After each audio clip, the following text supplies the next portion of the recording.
A quienes nos acompañan a través del Zoom, sobre todo para los que están de forma remota. Me presento, soy Ana Echeverría, integro una ONG que se llama Encare, que forma parte del Nodo Sur, y bueno, soy quien representa al Nodo Sur en la Junta Directiva de La Rioja. Vamos a comenzar con otro de los temas de este seminario, un tema que realmente nos parece que es de relevancia empezar a tratar, y es todo lo referente a los nuevos marcos regulatorios en materia de drogas. Hace ya más de una década, desde distintos puntos de la región, se escuchan voces que plantean el fracaso de la guerra contra las drogas. Lo más relevante ha sido el documento de los expresidentes y otras personalidades de Europa y de América Latina, y de alguna forma la constatación del fracaso de la guerra contra las drogas nos pone a todos en la necesidad de empezar a buscar alternativas. Dentro de este contexto, en la región van surgiendo como algunas de las opciones, nuevas propuestas de marco regulatorio, que implica, bueno, también que acompañemos esas decisiones con nuevas reflexiones, tanto en lo que hace a la incidencia de estas regulaciones en las realidades de América Latina, como también a nuestro trabajo, a nuestros modos de intervenir y de estar en estas realidades. Así que en esta mesa la idea es como poder conocer de forma conceptual los distintos modelos que existen, cómo los podemos pensar y clasificar, empezar a tomar como mayor conocimiento y poder debatir con más herramientas. En este sentido, me complace mucho presentar a una compatriota, a una profesional de gran valía de Uruguay, que se llama Rosario Queirolo. Rosario es doctora en Ciencias Políticas de la Universidad de Pittsburgh, es profesora titular en el Departamento de Ciencias Sociales de la Universidad Católica de Uruguay. Sus áreas de investigación son el comportamiento electoral, la opinión pública y las políticas de drogas. Ha publicado numerosos capítulos de libros y artículos en revistas tales como International Journal of Public Opinion Research, en Colombia International, Revista de Ciencias Políticas, Addiction, International Journal of Drug Policy, entre otras. Desde 2013 está estudiando el impacto de la regulación del mercado de cannabis en Uruguay. Así que bueno, le damos la palabra a Rosario, que ya nos está acompañando en pantalla. Bienvenida, compañera. Bueno, muchas gracias por la presentación. Buenos días para todas y todos. Muchas gracias a Río por la oportunidad de participar en este seminario. Y como ya fui presentada, la idea es conversar un poco sobre los nuevos marcos regulatorios y a la vez sobre, digamos, cuál es la experiencia uruguaya en cuanto a estos marcos regulatorios. Entonces, no sé si ahí ustedes están viendo la pantalla y si me escuchan bien. ¿Sí? Bueno, perfecto. Me gustaría como también, antes de tomarme 20 segundos para contarles que, como un poco tal vez ahí escuchando mi presentación vean, mi, mi inicio en el tema del estudio de las políticas de drogas partió mucho más desde la ciencia política y, al comenzar a estudiar las políticas de drogas en general, por supuesto que como recién decían, desde la experiencia uruguaya tratar de entender los impactos de la regulación del mercado de cannabis, ¿sí?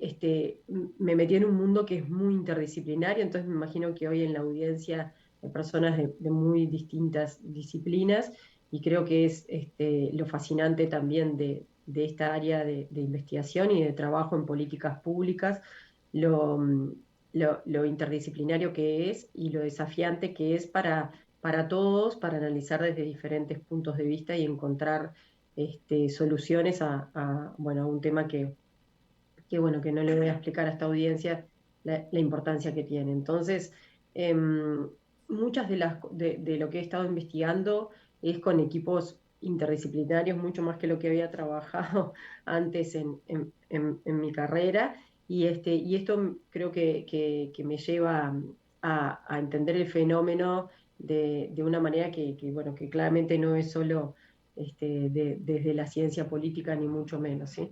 Y por eso celebro la oportunidad también de hoy estar entre ustedes, que claramente también tienen esa perspectiva interdisciplinaria. Entonces, bueno, la presentación de hoy la voy a dividir en estos 4 temas, y primero vamos a hablar un poquito de modelos y ejemplos de diferentes marcos regulatorios que existen hoy en el mundo. Después, cuáles deberían ser las preguntas para hacerse al elegir un modelo regulatorio, sea cual sea. Pues una idea que me parece bastante importante, que es que de acuerdo a cómo vayamos a regular, vamos a obtener diferentes resultados. Y esto de dime el modelo con que regulas, te diré los resultados que obtienes. En realidad sobre esto nos falta mucha evidencia, pero bueno, con varias otras personas estamos en el camino de tratar de recoger evidencia para mostrar los efectos de diferentes modelos. Y estamos empezando en este tema de regular mercados de drogas. Obviamente ya hay experiencia, ¿no? El mercado de alcohol se reguló hace muchos años, y ahí tenemos como experiencia para poder entender cómo podrían funcionar las regulaciones de otros mercados de drogas. Ahora tenemos experiencia sobre cannabis, y bueno, y sobre esto es que entonces tratamos de tratar de entender si las diferentes formas de regular generan diferentes impactos. Y después, como les decía antes, bueno, conversar un poco sobre la regulación del cannabis en Uruguay. Bien. Disculpen, ¿se ve ahí de nuevo? Sí, se me había ido la pantalla. Bueno, entonces, obviamente el primer marco regulatorio y modelo que tenemos es el prohibicionismo. ¿Sí? Yo no creo que tenga que contarles mucho de esto, ¿sí? Ustedes ya lo conocen, o sea, es el modelo prevalente en el mundo, y bueno, como recién se planteaba, es el modelo prevalente, pero últimamente hay una discusión importante y un cuestionamiento importante de su utilidad. No sé si la palabra es utilidad, pero sí digamos que sí de, de lo que han sido sus resultados. ¿Sí? Y cada vez más hay movimientos en dirección contraria, y yo diría cada vez más es bastante contundente el fracaso de este modelo. Fracaso en múltiples aspectos que no me voy a extender ahora, que creo que no es el foco de la presentación, pero sobre todo diría en algunas regiones del mundo es evidente los impactos negativos que ha tenido en términos, por ejemplo, de seguridad pública, ¿sí? Pero también sobre los impactos en la salud pública y el consumo, ¿sí? O sea, el consumo, el prohibicionismo no ha sido eficaz tampoco en disminuir el consumo.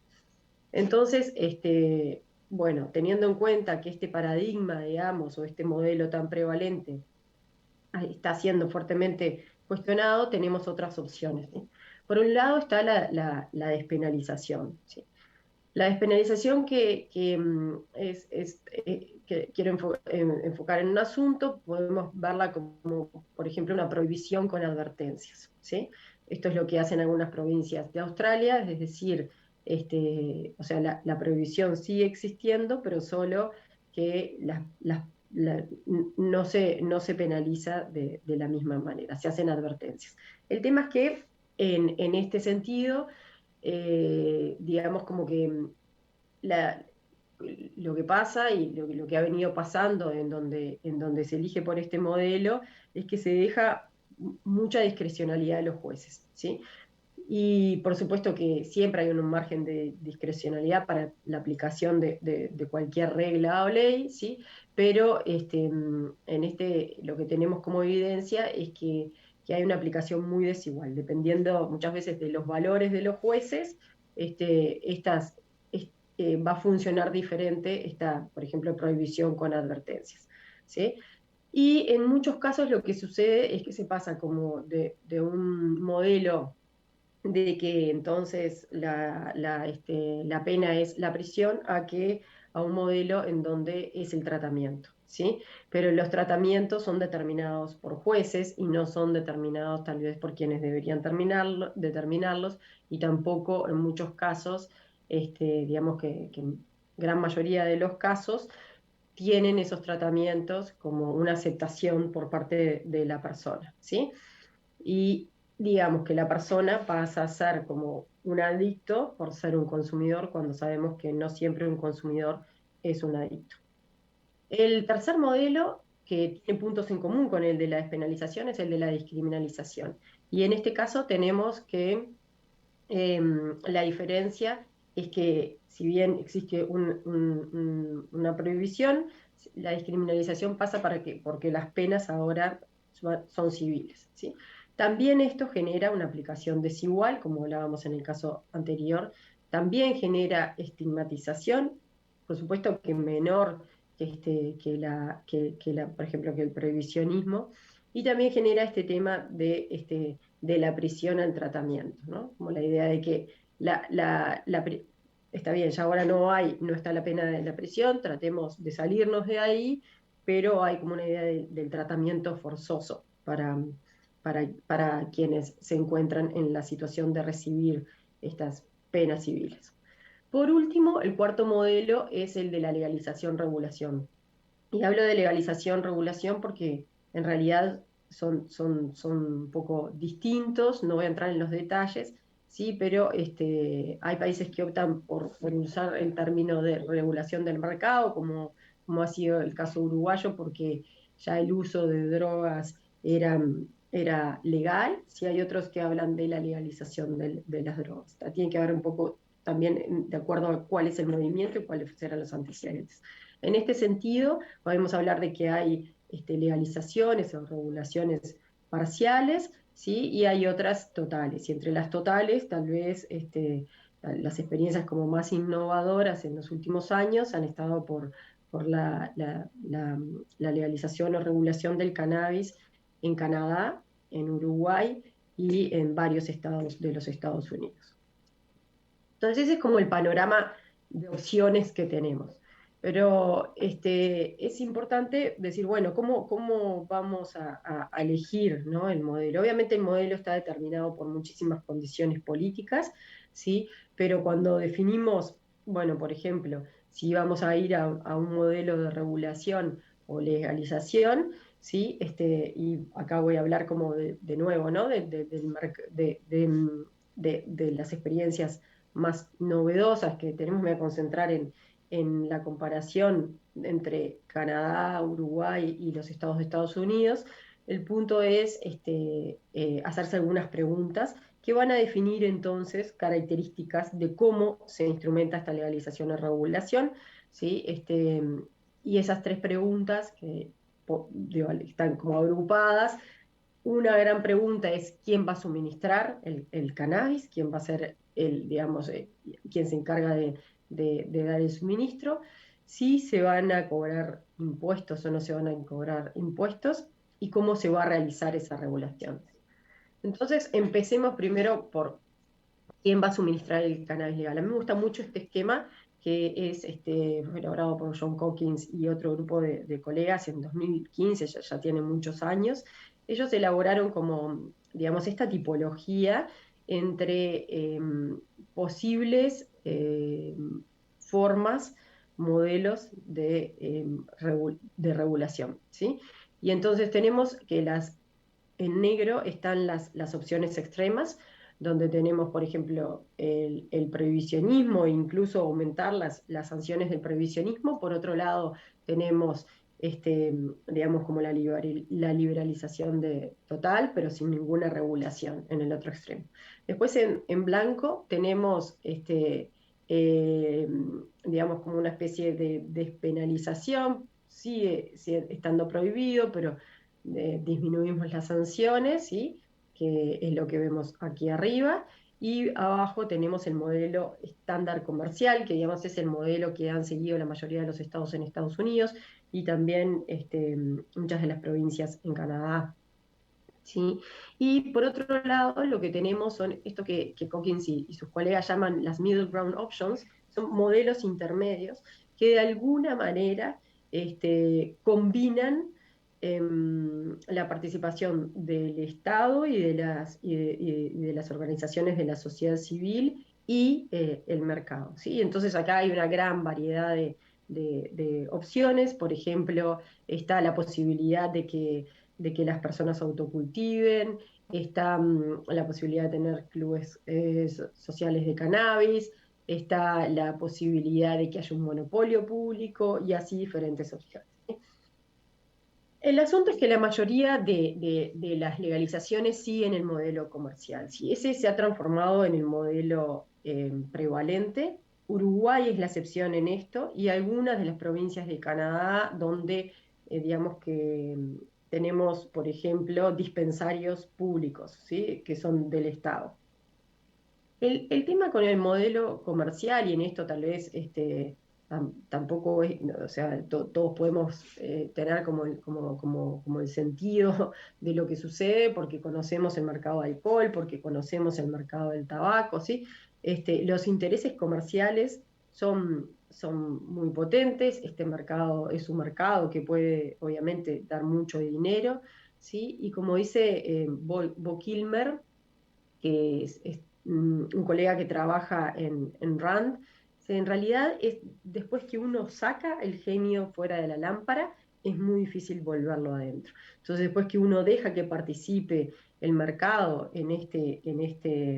digamos, en este tema, ¿sí? Y deja los intereses comerciales que prevalezcan, que ha sido parte de lo que han hecho la mayoría de los estados que legalizaron en Estados Unidos, es muy difícil volverlo para atrás. Y eso lo tenemos de la experiencia del alcohol, lo sabemos por la experiencia de la industria del tabaco. Si nosotros dejamos que la industria tome este tema, es muy difícil después contener.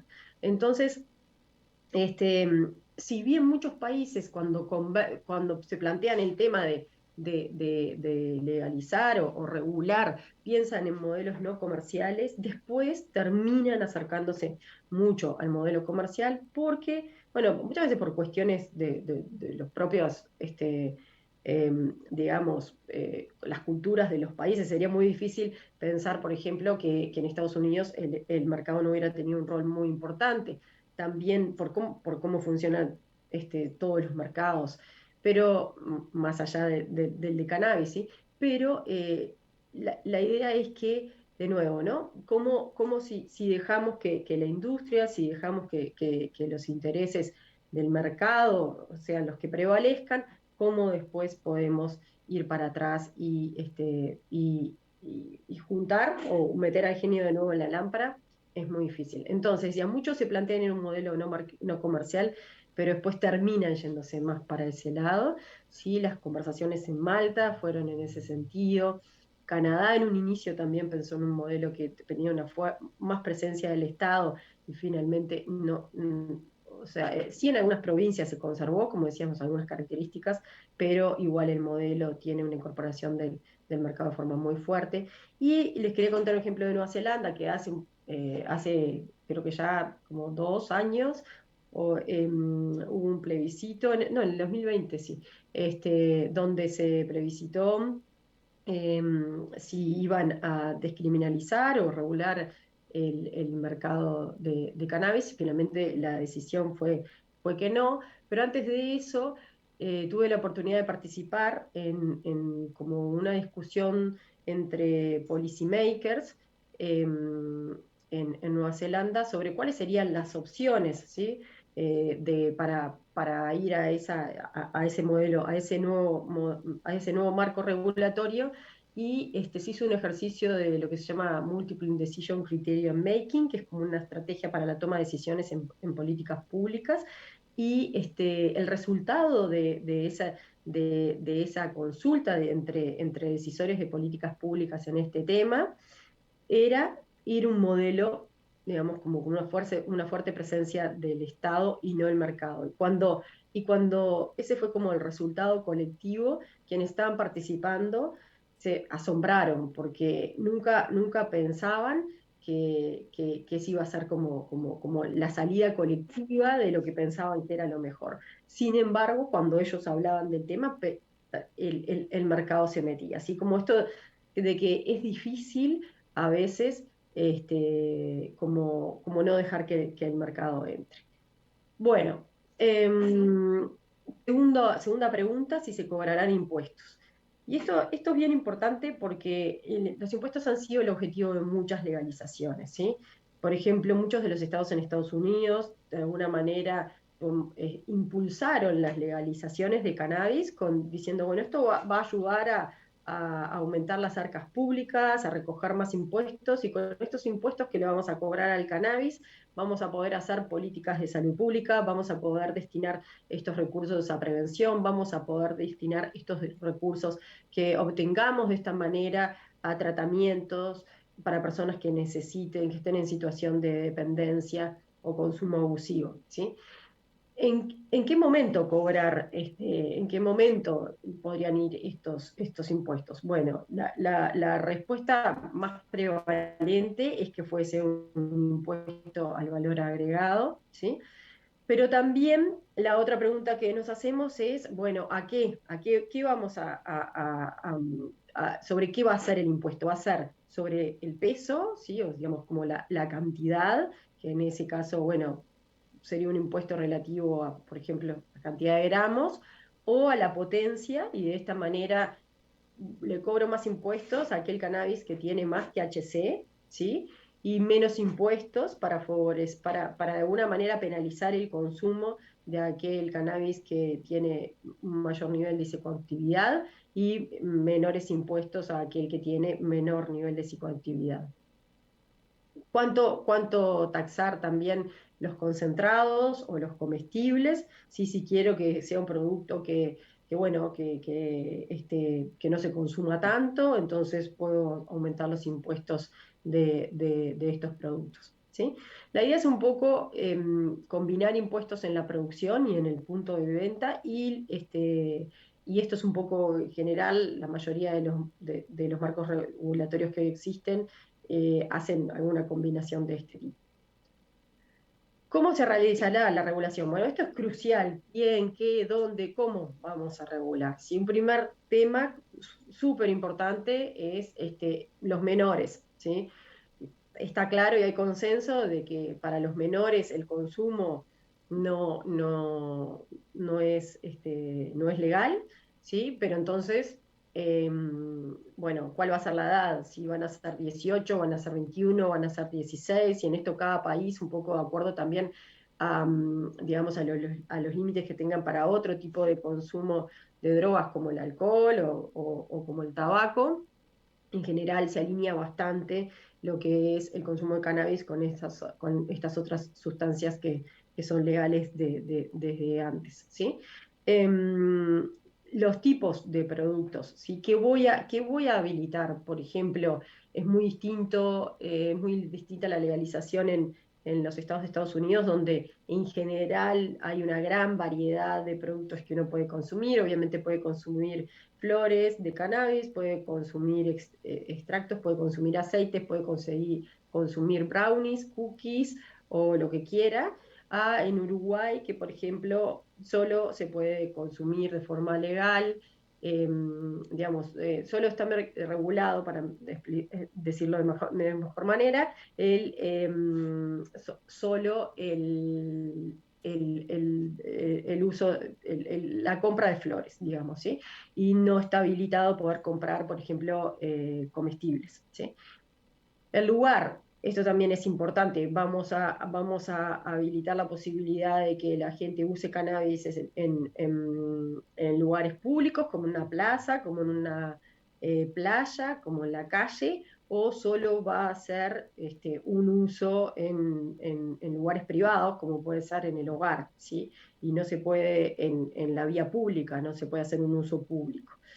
Y el registro, ¿sí? Esto es bastante excepcional de caso uruguayo, que exige un registro para los usuarios de cannabis, no, y hay alguna característica similar en alguna provincia de Canadá, pero básicamente es de Uruguay, de decir, bueno, sí, pero está bien, regulamos el mercado, pero la gente para usar cannabis tiene que registrarse. Es una medida muy discutida, principalmente por los usuarios, ¿sí? Bueno, quién, qué, dónde y cómo, entonces. Después, cuanto más exigente la regulación, más difícil de hacer cumplir. ¿Sí? Como toda regulación, cuanto más complejo, ¿no? Cuanto más detalle le pongamos a la regulación, más difícil va a hacerla cumplir, más difícil también de fiscalizar que eso efectivamente es así, más recursos se necesitan del Estado para que eso sea así. Y también, cuanto más exigente sea la regulación, es posible, ¿sí?, que el mercado negro siga muy vigoroso, ¿sí?, que siga existiendo, que con la regulación no logremos disminuirlo de una forma muy eficiente. Y por lo tanto, una cosa importante a cómo realizar la regulación es pensar que como en la regulación de este mercado hay mucho de innovación y estamos como aprendiendo, pensar en ser flexibles. Los decisores, quienes diseñan este tipo de políticas y después las implementan, tienen que pensar que tienen que estar nutriéndose de la nueva evidencia, que los efectos de esta política muestran, ¿sí? Y de acuerdo a eso, tener la cabeza muy abierta para pensar en posibles modificaciones y pensar que que es una política que puede y debe irse cambiando de acuerdo a lo que vayamos viendo son los resultados. Bueno, entonces, depende del tipo de regulación, pueden ser los efectos de la misma. Al principio decía que sobre esto estamos, con varios colegas, estamos tratando de eso, de juntar evidencia, de tratar de entender si las diferentes formas en que se están regulando los mercados tienen diferentes resultados. Entonces, ahí en ese caso, la comparación entre Canadá, Estados Unidos y Uruguay, que son regulaciones todas bien distintas, nos empieza a mostrar algunas cosas, ¿sí? En general lo que vemos, y de nuevo esto es como trabajo en construcción, ¿sí? Y queda muchísimo para hacer, es que las regulaciones más orientadas al mercado generan obviamente más productos, ¿no? Porque el mercado quiere vender más y entonces diversifica y hace atractivos muchos productos, y ya el chocolate con cannabis, la galletita con cannabis, tal esencia, tal aceite, ¿sí? Más potencia y los niveles de THC, por ejemplo, en los estados que legalizaron en Estados Unidos, es muy alto en comparación, por ejemplo, con los del mercado uruguayo. Más consumo es una pregunta abierta, tenemos algo de evidencia de que parecería que algo de esto puede haber, que este mercado que es más fluorescente, ¿sí?, que diversifica más los productos, es más atractivo para el consumo y podría generar un impacto en mayores niveles de consumo, pero hay evidencia contradictoria en esto, no es concluyente. Lo que sí es que estos mercados son más efectivos en disminuir el mercado negro y el mercado ilegal, ¿sí? Por otro lado, las regulaciones orientadas por el Estado o por organizaciones sin fines de lucro, ¿sí?, donde organizaciones de la sociedad civil también forman más parte, parecería también, y de nuevo, esto es toda evidencia muy inicial, a ver, les voy a mostrar algunos datos, es que llevaría a menos consumo, ¿sí? Y por otro lado, como efecto secundario negativo, es que no serían muy eficientes en reducir el mercado negro. O sea, que el mercado negro seguiría existiendo porque al ser estas regulaciones más restringidas, bueno, el mercado le dan todavía mucho espacio al mercado negro. ¿Sí?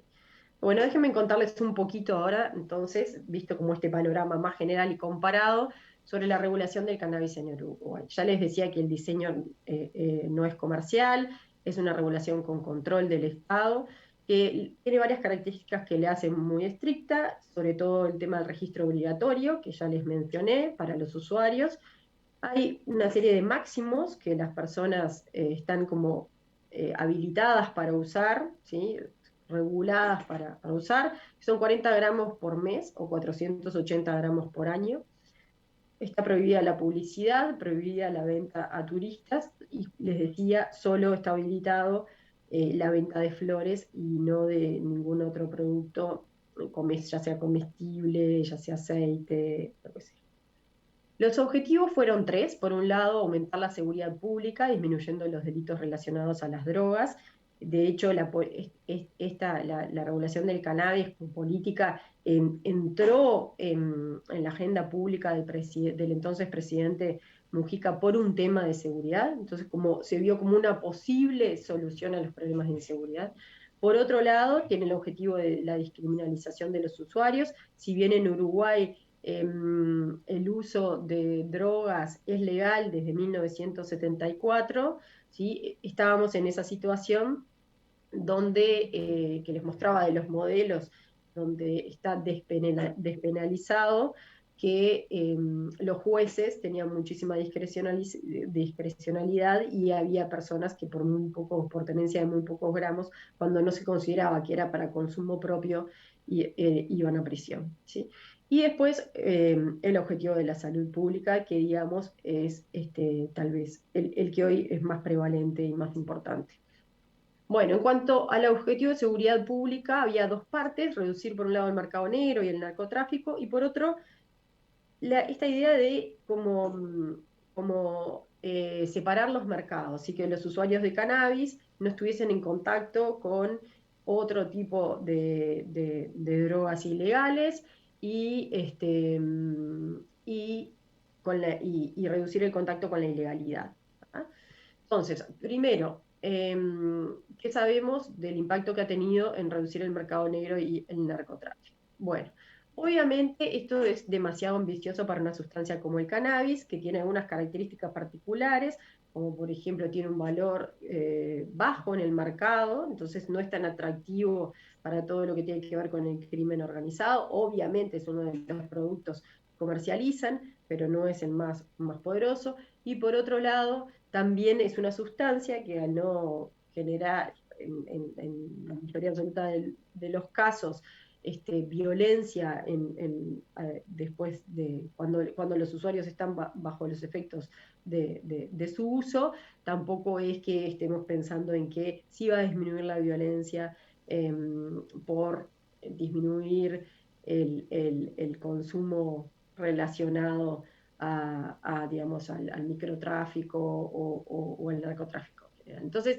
era un objetivo demasiado ambicioso para una sustancia como el cannabis, que tiene poco valor de mercado, que no es la sustancia más disputada entre bandas criminales, que no lleva a la violencia, ni lleva tampoco en general a niveles de adicción tan fuertes que lleven a que, por ejemplo, la gente robe para cubrir su consumo, que sí pasa con otras sustancias, como ustedes lo saben. Entonces, en ese sentido podemos decir que los resultados son muy magros, ¿sí? A pesar de eso, la política definió que el precio de venta en las farmacias, que es el lugar donde se distribuye, fuese bajo para ser competitivo con el mercado ilegal, y por supuesto que muchos dealers y bocas de venta de droga, ¿sí? O sea, lugares de venta ilegal de cannabis, dejaron de vender, ¿sí? Estas eran las filas que se hacían al principio, cuando se empezó con la dispensación de cannabis en las farmacias, y hubo algunos problemas de suministro que de alguna manera ayudaron a que el mercado negro siguiera existiendo, si bien ese problema ya ahora hace bastante tiempo, hace ya unos años fue solucionado. Generaron un mercado gris, ¿sí? Que de alguna manera fue como la solución del mercado negro, y este nuevo mercado gris que se nutre de lo que generan los autocultivadores y muchas veces los clubes canábicos. Y este mercado gris eh, fue como la forma de suplir esa escasez inicial del mercado regulado, ¿sí? Cuando las farmacias se quedaban sin cannabis, y bueno, ustedes vieron ahí las filas, ¿sí? Además, este mercado gris surge también por esto que les decía antes, de que si uno tiene una regulación como muy rígida, con muchas especificaciones muy estrictas, como realmente creo que es la uruguaya, si las propias características de esa regulación hacen que siga existiendo, como es el mercado negro o un marcador en el gris, ¿sí? Porque, por ejemplo, si tenemos un registro obligatorio, muchos usuarios no quieren registrarse y cuestionan, bueno, ¿para qué va a haber un registro si para consumir cerveza no me tengo que registrar como consumidor? ¿Por qué me tengo que registrar como consumidor de cannabis? Y entonces no me registro y eso da lugar a que siga existiendo entonces este mercado o negro o gris. Porque por la prohibición de vender a turistas, los turistas llegan a Uruguay y dicen, ahora Uruguay tiene un mercado regulado de cannabis, ¿dónde puedo comprar? No, usted no puede comprar, y entonces eso alimenta, ¿sí? el mercado negro o, digamos, el mercado gris, y por esto que en realidad vieron que hay máximos que se pueden consumir y también máximos que se pueden producir. Quienes están registrados como autocultivadores tienen también un máximo de 480 gramos al año que pueden producir, y también en los clubes hay máximos de cuánto se le puede distribuir a los miembros, que es lo mismo, 480 gramos al año. Entonces, los clubes y los autocultivadores, si son eficientes en su producción, muchas veces tienen excedentes, y esos excedentes muchas veces son distribuidos a través de ese mercado gris porque no se pueden distribuir por el mercado ilegal. Entonces, como verán, es una regulación bastante estricta en todos estos ítems, y por lo tanto entonces sí hay un mercado gris, y también bueno, existe todavía de forma, diría, importante, y más que en Estados Unidos y Canadá, el mercado negro. Entonces, obviamente que la regulación logra el objetivo de reducir el mercado negro, ¿sí? Pero no el narcotráfico, por lo que decía que no por regular una sola sustancia es que vamos a eliminar el narcotráfico, y tampoco, ¿sí? Este, y tampoco es que la regulación uruguaya ha sido tan efectiva en disminuir tanto el mercado negro. Bien. En cuanto a reducir el contacto de los usuarios, esto me parece como muy importante, con el contacto de los usuarios con la ilegalidad, ¿sí? El acceso legal, hoy por hoy, al menos está asegurado para un tercio de los usuarios, o sea, todos tienen la posibilidad de acceder al mercado legal, pero digamos que un tercio de los usuarios se pasaron para la ilegalidad. Pero es importante que incluso entre los no registrados hay menos contacto con vendedores ilegales. Y antes de la regulación, aproximadamente 70% de los usuarios tenían algún contacto con la ilegalidad, en el sentido de ir a una boca de venta de droga, estar en contacto continuo con un dealer, y ya en el 2017 había bajado a 50%. Y aumentó mucho, por el contrario, a aquellos que le compran amigos. Tal vez uno tiene un amigo que es un autocultivador, y entonces en vez de comprarle al dealer, ahora pasa a comprarle a su amigo autocultivador. Entonces, sí, la regulación ayudó a separar los mercados y disminuir el contacto con la ilegalidad, ¿sí?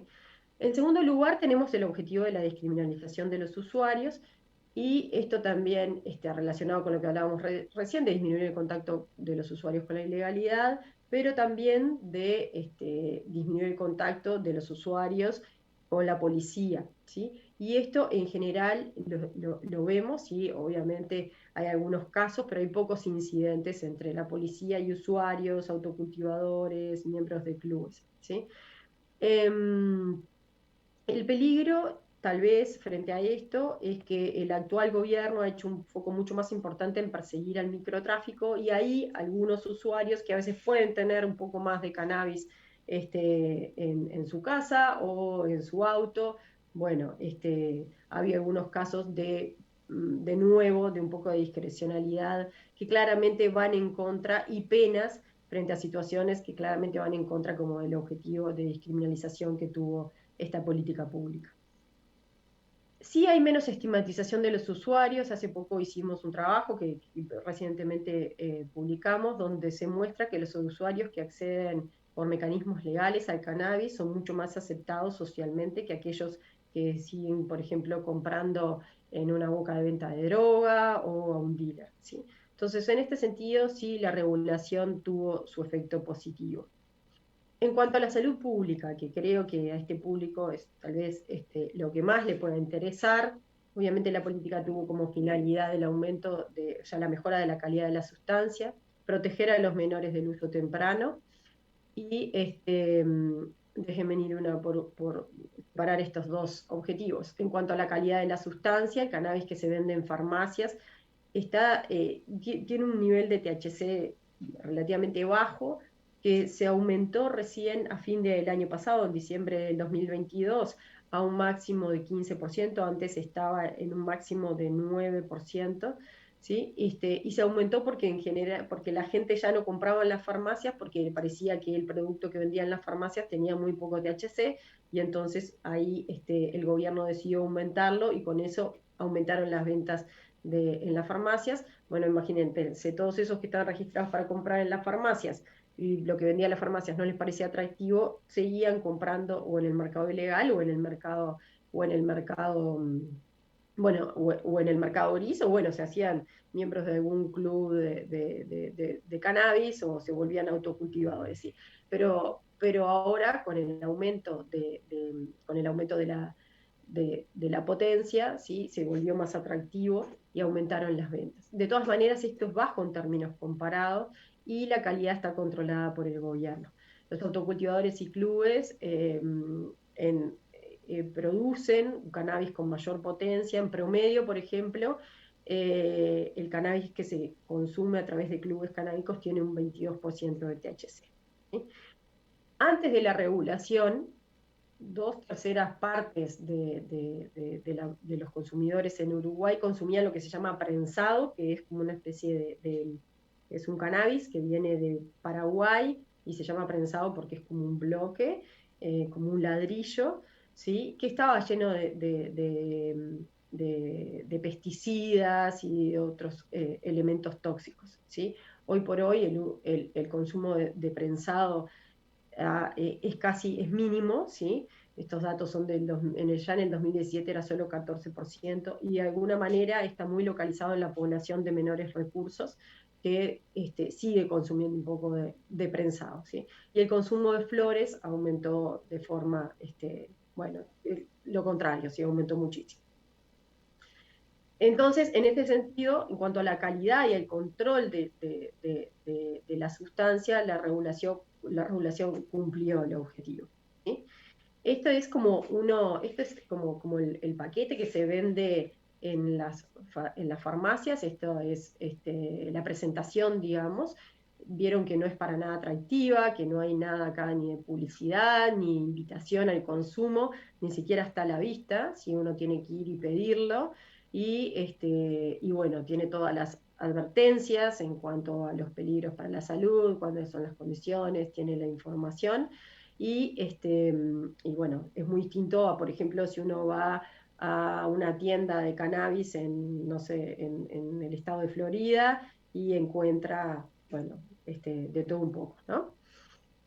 Em, Obviamente está la prohibición de vender a menores. En Uruguay no está permitido para menores de 18 años. Ya dije todo esto: prohibición de vender comestibles, prohibición de publicidad.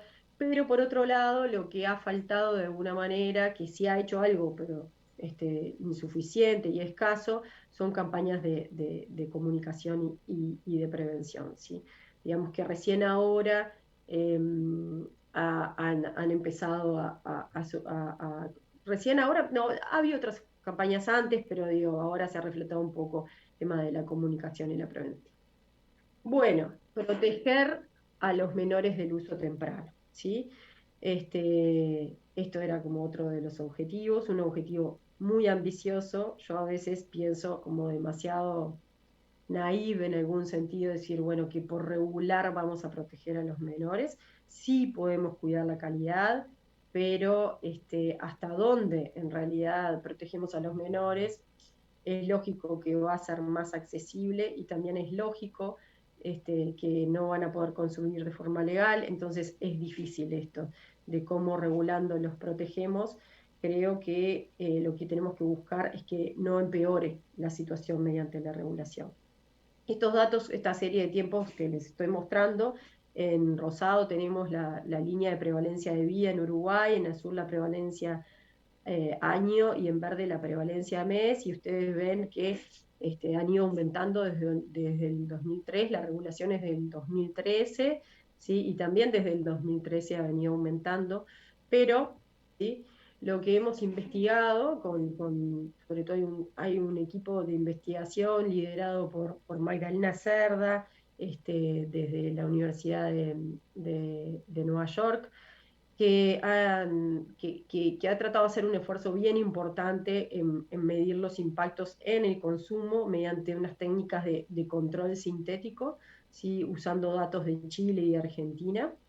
Y lo que hemos encontrado a través de estos artículos, de acá está uno de ellos, liderado el artículo por la CARE, es que no hay un impacto en el aumento de consumo, ¿sí? En el corto plazo, ¿sí? Y estos son otros datos de otro trabajo liderado del mismo grupo de investigación, pero liderado por Arián Rivera, donde se muestra que en este caso, en estas gráficas, lo que vemos es que el uso de cannabis en el último año, antes y después de la regulación, fue menor en Uruguay que en Chile, ¿sí?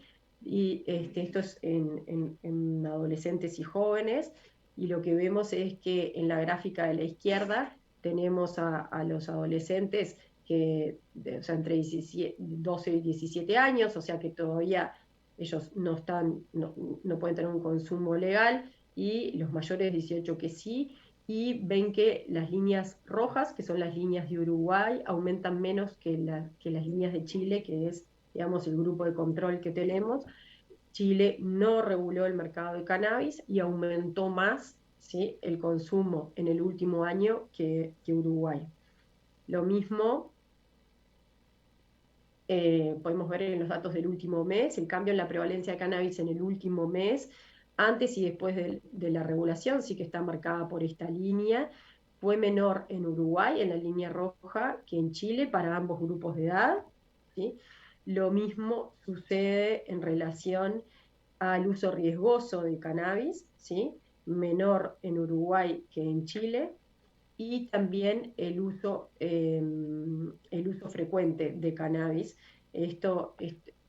También es menor, o sea, el cambio fue menor en Uruguay que en Chile, donde se dio un cambio más importante, y de nuevo no hay regulación, y entre los mayores, entre los que tienen entre 18 y 21 años, no hay cambios significativos. Por lo tanto, en conclusión, el consumo en adolescentes ya venía en aumento y la tendencia continuó en aumento, pero lo que muestran estas investigaciones, en donde tratamos de encontrar es un grupo de control para ver cuál es el efecto de la regulación versus el efecto de lo que ya venía sucediendo y no tiene que ver con la regulación, es que el consumo en adolescentes no aumentó más que la tendencia que ya tenía, y de alguna manera no aumentó por la regulación, así que la regulación no hace que aumente el consumo. Pero como les decía, es demasiado optimista pensar en que va a disminuir el consumo de menores. ¿Cuál sería la razón si en realidad hay mayor accesibilidad? ¿Sí? Por otro lado, necesitamos más investigación en el impacto en adultos, en usuarios frecuentes, y sobre todo en los impactos de la potencia. En esto hay mucho más producción que se ha hecho en Estados Unidos, y también que se ha empezado a hacer también en Canadá, ¿sí? En Uruguay todavía nos falta tener más datos sobre consumo de adultos y ver los efectos en el consumo en adultos, ¿sí? Entonces, en conclusión, diría que este tipo de regulación fue positiva para la salud pública, en el sentido de controlar la calidad, y que no genera un impacto de aumento en el consumo, por ejemplo, de adolescentes. La tendencia se mantiene, ¿sí? Entonces, para ir terminando, pasados casi 10 años, podemos decir que la regulación ayuda a la descriminalización de los usuarios, disminuye el contacto de los mismos con la ilegalidad, mejora la calidad de lo que se consume, no incrementó el consumo en adolescentes, más allá de la tendencia que ya existía, y quiero ser clara en eso, redujo el mercado negro, pero también creó un mercado gris por la escasez de cantidad y variedad, por el tema del registro, por la prohibición de vender a los turistas, ¿sí? En conclusión, para cerrar, los efectos de la regulación del cannabis de uso recreativo y el pasar a este marco regulatorio diferente y pensar como diferentes estrategias para el tema que sean eso, diferentes a lo que es prevalente en el mundo, que es el prohibicionismo. Bueno, los efectos de esas regulaciones, en este caso nos estamos basando en el cannabis porque son las experiencias que tenemos, pueden depender del modelo de política pública y por eso es muy importante el diseño de la política pública que logremos. Diferentes modelos pueden generar diferentes resultados y es muy importante estar atentos a cómo son esos modelos, cómo los vamos a diseñar pensando en cuáles son esos posibles efectos. Obviamente eso va a depender de los objetivos que tengamos. En muchos países el tema del narcotráfico y la violencia asociada a los delitos relacionados a las drogas son un problema más importante tal vez que los problemas de salud pública. En otros los problemas de salud pública son más importantes que los temas que los de seguridad pública, pero en general estos siempre coexisten. Y por otro lado la descriminalización de los usuarios. Entonces también pensando en esos objetivos, bueno, ¿qué es efectivo para cada uno de estos objetivos? Pensar cómo defino mi política pública para generar impactos en estos diferentes objetivos.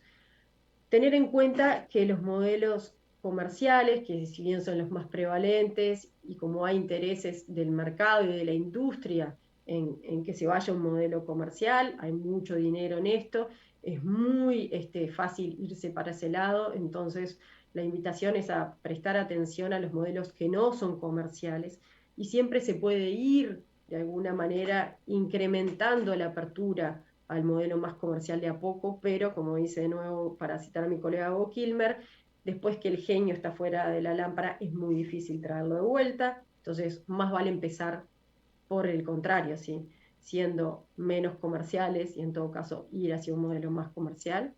Es fundamental investigar y evaluar más esos efectos. Para eso es muy importante financiar la recolección de datos en todos estos países, y por supuesto que en aquellos que están pensando en esto tener muy buenas líneas de base para poder hacer estudios pre y post después.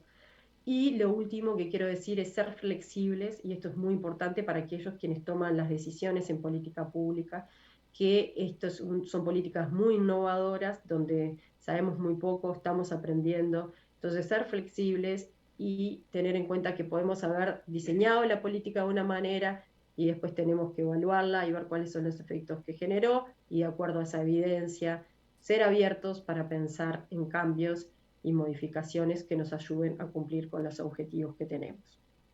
Bueno, estas son algunas de las referencias. Muchas gracias y bienvenidas las preguntas y comentarios que tengan.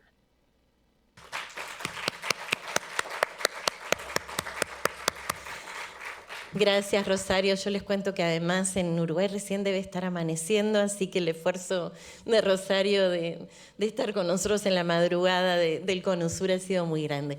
Quedamos un poco entonces a lo que quieran preguntar, a los intercambios que podamos generar ahora.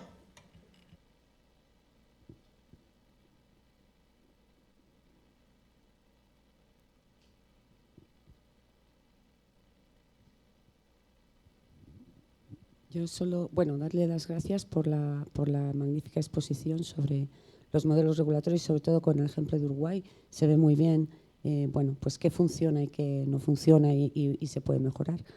Pero quería hacer un comentario. Yo no sé si ella, que entiende mucho más de esto, porque yo no sé absolutamente nada, si ella está de acuerdo. Y es en el efecto para los menores de edad, para jóvenes y adolescentes. Ahora han estado ellos como en una novedad, que no es la de la sustancia, pero sí la de la accesibilidad, ¿no? Una mayor accesibilidad, además no ilegal, no criminalizada, tienen más acceso. Y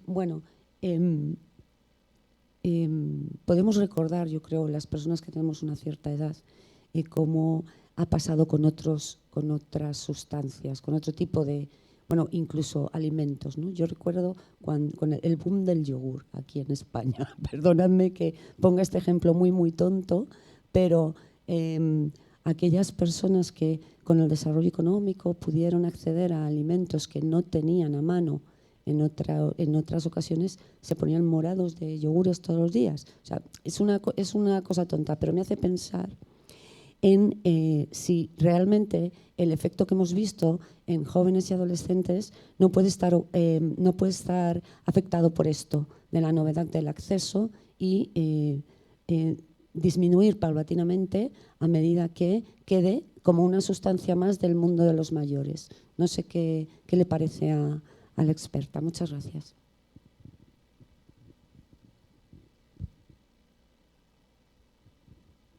¿Contesto ahora? Bueno, gracias por la pregunta.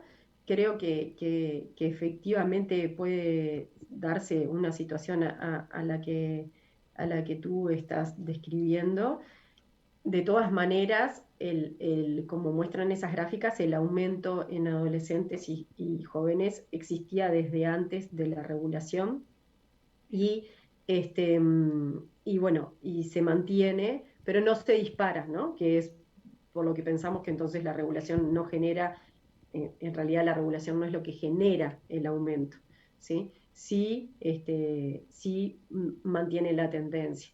Entonces, sí creo que se puede llegar a dar un proceso como de normalización después de la novedad. Hay que esperar un poco más. Ese efecto que tú describís se da en parte en la población más adulta. En eso no mostré los datos, pero entre los adultos ahí hubo como un resultado interesante que fue entre la generación que tiene entre 40 y 50 años, hubo como un aumento del consumo y después enseguida bajó. Lo que se ve es que hubo como un aumento del consumo experimental, es decir, algunas personas de esa generación que tal vez nunca habían consumido cannabis, tuvieron como un uso experimental, ahora que bueno, ahora es legal, es más accesible, bueno, parece bueno, que está autorizado, entonces voy a probar, ¿sí? Y probaron y después no siguieron consumiendo. Entonces, si uno mira, es justo ese grupo de la población de que consumen una vez y después dejan. Es como un poco como el ejemplo así del yogur. Probé, sí lo conocí, bueno, no me interesa, o después vuelvo no sé, a mis patrones de consumo, que serán, no sé, tal vez más el alcohol o no sé. Entonces creo que sí hay un efecto que se puede dar de novedad. En esa generación se dio entre los adolescentes y jóvenes, como decía, creo que por el momento no lo estamos viendo porque el consumo sigue aumentando más allá de eso de que no se disparó, pero en un futuro tal vez podríamos ver que se estabilice. Y es algo de lo que en parte hay como bastante gente que está como esperando eso, ¿sí? Que a medida que se normaliza el uso, entonces se mantendría más como en una meseta, ¿sí? Todavía no lo vemos en los datos, pero tal vez pase en algún tiempo. Gracias por la pregunta. Rosario, buen día. Gracias por tu aporte. Hablaste en casi todos los comentarios que hiciste de que esto es un mercado regulatorio que en el fondo parece que es muy congruente con una sociedad capitalista y neoliberal, donde este mercado está siendo muy importante y sigue importante independientemente de las condicionantes que al parecer colocan los gobiernos.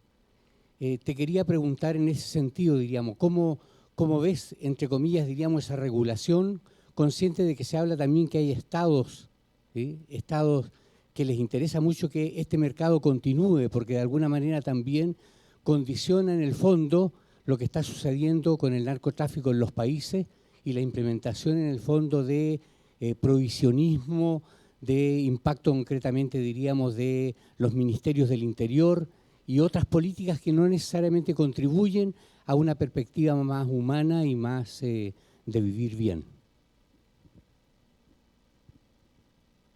Sí, gracias por la pregunta. Es un tema de mercados. Y diría dos cosas. En esto del mercado, em, es un tema del mercado. El mercado existe. Bajo el modelo regulatorio que tengamos, siempre hay un mercado, ¿no? Lo que nosotros tenemos que pensar es que bajo un régimen prohibicionista, bajo un marco regulatorio prohibicionista, el mercado el mercado es negro, ¿sí? Y está dominado por narcotraficantes, personas que se dedican al narcomenudeo o microtraficantes, eh, algunos autocultivadores que tal vez no tienen tanto contacto con otras redes ilegales y venden cannabis, ¿sí? Pero sigue siendo un mercado con unas reglas que están fuera de la ley, ¿sí? Eso es un mercado ilegal donde la vida no vale nada, donde hay un montón de dinero para corromper eh, a jueces, hay un montón de dinero para corromper a los políticos, ¿sí? Es un mercado que existe y que es poderoso. Es el mercado ilegal, ¿sí? Pero es un mercado con mucho dinero. Lo que estamos tratando de hacer con movernos a generar mercados legales de droga es que esos mercados se rijan por las leyes con que regimos otros tipos de consumo de otros productos. Y de alguna manera, ahí de nuevo puede haber diferentes objetivos, pero el objetivo de, obviamente, disminuir la ilegalidad con todo lo que ello conlleva con la violencia, ¿sí? Con el poco respeto a los derechos humanos, con todo esto que tú también mencionabas, versus eh, todo lo que lleva un mercado regulado en cuanto a la mejora en la salud pública, ¿sí? Un mercado regulado, como mostraba, puede asegurar la calidad de las drogas que se vendan, ¿sí? De la misma manera que aseguramos la calidad del alcohol que se vende y está controlado, ¿sí? Versus que se hable más del tema, que aquellas personas que tengan un consumo problemático de las sustancias se sientan menos estigmatizados al requerir un tratamiento o que sientan más fácil ir y requerir un tratamiento para salir de esa situación de consumo abusivo. Este, bueno, todos los beneficios que tiene en cuanto a la salud pública, tener un mercado legal, ¿sí? Entonces, el punto es cómo llegar a ese mercado legal y ahí el asunto es que el cannabis también da mucho dinero, ¿sí? Y hay empresas que hacen mucho dinero y bajo ese espíritu de querer vender más y aumentar el beneficio, van a tratar de generar estrategias de maximizar la venta. Y eso ya lo hemos visto con el alcohol y lo hemos visto con el tabaco, puede motivar el consumo. Entonces, entonces, como digamos que hoy por hoy yo creo que sobre todo para aquellos países que están pensando en cómo hacer esto para adelante, la discusión más relevante es esta, ¿sí? O sea, cómo regulamos sin fomentar el consumo, cómo regulamos cuidando a los menores, cómo regulamos, ¿sí? De manera de disminuir por un lado el mercado negro, ¿sí? Pero de cuidar la salud pública. Entonces, hay que, de alguna manera, como tratar de controlar a los intereses comerciales y a la industria, que van a estar y es muy legítimo que traten de aumentar su propio beneficio, pero bueno, que ahí el rol del Estado y de los gobiernos es fundamental. Y obviamente que ahí hay muy distintos paradigmas, por ejemplo, era muy difícil, como dije, que en Estados Unidos se pasara a un modelo donde el Estado interviene mucho en este mercado, porque en general en Estados Unidos el Estado no interviene en ningún mercado de manera importante. Pero sin embargo, en Europa es distinto, en América Latina, en algunos países como en Uruguay también es distinto, donde el Estado sigue teniendo un rol muy importante en la provisión de servicios, en regular mercados, bueno, entonces ahí es más fácil. Pero gracias por la pregunta. Interesante el planteo. ¿Tenemos alguna pregunta más, Josep? Creo. Vamos a cortar la pausa para el café. Entonces ahora hacemos un par de preguntas más y luego vamos a tener un café más cortito. Gracias. Buenos días, Rosario. No sé si la pregunta puede ser respondida brevemente, pero en lo que sería un aspecto de mirada de política comparada de los diferentes modelos, la experiencia uruguaya respecto a lo que sería Estados Unidos, los estados que han regularizado, que también hay diferencias entre ellos, bueno, y también a nivel de Canadá en sus departamentos, pero en esa mirada comparada, ¿con qué cosas ahora subrayarías o serían más significativas en el proceso de decisión de otra vez poner encima en la mesa un modelo de regulación, ¿no? Desde esas experiencias, decir, bueno, justo ahí acertaron de manera importante, tal vez debíamos haber pensado, ha habido necesidad de rectificar. Si puede haber 3 o 4 cosas que se te sugieren como muy importantes. Tal vez sumamos otra pregunta que había por aquí y Rosario contesta juntas. Sí. Buenos días. No sé si he entendido, me han dicho que la regulación del cannabis en Uruguay son 10 años. Y si por parte de esta estrategia ha habido algún seguimiento sanitario, especialmente en salud pública, o sea, salud mental.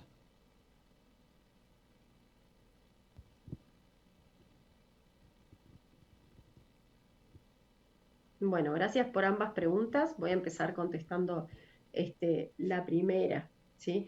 Yo decía recién que es muy importante, es muy importante tratar de pensar estas políticas y estas regulaciones con una cabeza flexible, lo cual siempre es difícil porque después de que se llega a la implementación de una regulación de estas características que lleva como al también ser un área como relativamente nueva, lleva a que no es tan sencillo definir cómo hacerlo, después a veces es muy difícil moverse de ahí, ¿sí? Y sin embargo es fundamental moverse de ahí de acuerdo a la evidencia. Si comparamos con, por ejemplo, lo que pasó en Uruguay con la experiencia en Estados Unidos y Canadá, solo voy a decir 2 cosas, ¿sí? En Uruguay el mercado negro se redujo mucho menos que en Canadá y en Estados Unidos, ¿sí? La cantidad de usuarios que hoy consumen cannabis legal en Estados Unidos y Canadá es mucho mayor, o sea, la proporción, ¿sí? No el número absoluto, obviamente, que eso es mucho mayor, porque ellos son millones y nosotros somos muy pocos, los uruguayos, pero en términos relativos, es decir, la proporción es mucho mayor en Estados Unidos y en Canadá. O sea, fueron mucho más eficientes, ese mercado más comercial, ¿sí? Ayudó muchísimo a que los usuarios se movieran a la legalidad, y eso es muy positivo. Entonces, si miramos el modelo uruguayo, yo diría el problema está en que ahora hay que moverse un poco más a lo comercial, ¿sí? Esto que les contaba, que las farmacias ahora empezaron a vender un cannabis con un THC más alto, ayuda, ¿sí? Porque ahora los usuarios, bueno, encuentran que lo que quieren consumir se puede consumir de forma legal, que antes no.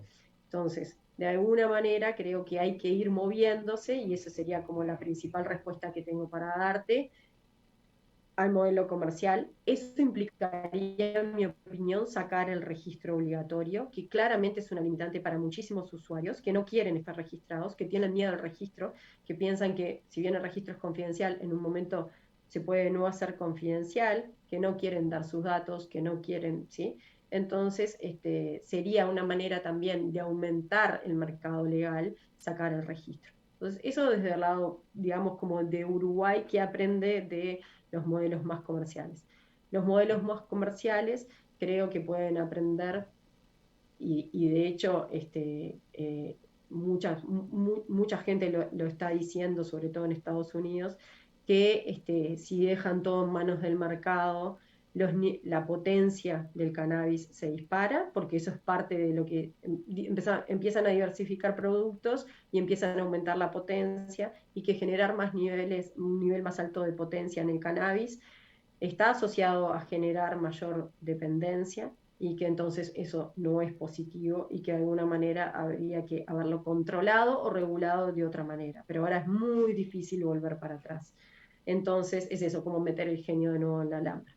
Entonces, mirando los modelos más comerciales, hay un problema con la salud pública, ¿sí? Que puede estar asociado a esto, sobre todo a este problema de la potencia, que está sumamente en la mesa ahora, sobre todo en Estados Unidos, y que hay gente que está empezando a publicar artículos en relación a este tema con evidencia de los efectos en ese sentido.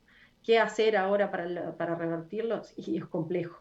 Lo mismo que fue complejo empezar a regular la publicidad del tabaco, empezar a tener, ¿sí? A meter el genio del tabaco de nuevo, de la industria del tabaco adentro de la lámpara, de la misma manera que todavía no logramos meter mucho el genio de la industria del alcohol adentro de la lámpara. Entonces, un poco por ahí. Gracias por la pregunta. Y en cuanto a la segunda pregunta, sí, va a ser 10 años que pasó la regulación, que pasó la ley, que fue en el 2013, ahora a fines del 2023, hace 10 años. El modelo se fue implementando de a poco y entonces estuvo como totalmente implementado en el 2017, entonces ahí tenemos un poco más de evidencia.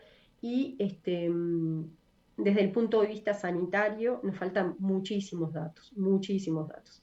La verdad que se ha seguido poco algunos indicadores que son muy relevantes, por eso me parece muy oportuna esta pregunta también para pensar en aquellos países que piensan, ¿no? en regular, bueno, qué indicadores voy a relevar y cómo voy a generar líneas de base para después poder medir los impactos, ¿sí? Todo lo que tiene que ver con indicadores, por ejemplo, de salud mental, en Uruguay, bueno, no tenemos la evidencia muy sistematizada. Entonces me encantaría poder dar más información sobre eso, pero no la tenemos. Muchas gracias. Muchas gracias, Rosario. Estaría para seguir mucho más. A mí se me ocurría que faltaba, por ejemplo, plantear todas las dificultades que se han tenido en Uruguay para poder cubrir la oferta, porque, bueno, las farmacias muchas veces no quieren vender porque tienen un tema de que la banca no les permite abrir cuentas, digamos, dado que la legislación de Estados Unidos no opera con, la banca en Estados Unidos por su legislación no opera con quienes están en vínculo, en contacto con sustancias ilegales. Entonces, y el Estado tampoco produjo tanto, entonces la oferta no alcanza y las personas recurren a comprar en otros espacios. Estamos muy pasados de hora. Le vamos a agradecer muchísimo a Rosario, le vamos a invitar si quiere quedarse para el panel que va a comenzar y 25 exacto, así que tomamos un cafecito rápido y 25 estamos aquí, que se van a conectar en online nuestros panelistas. De nuevo, muchísimas, muchísimas gracias. Gracias a ustedes.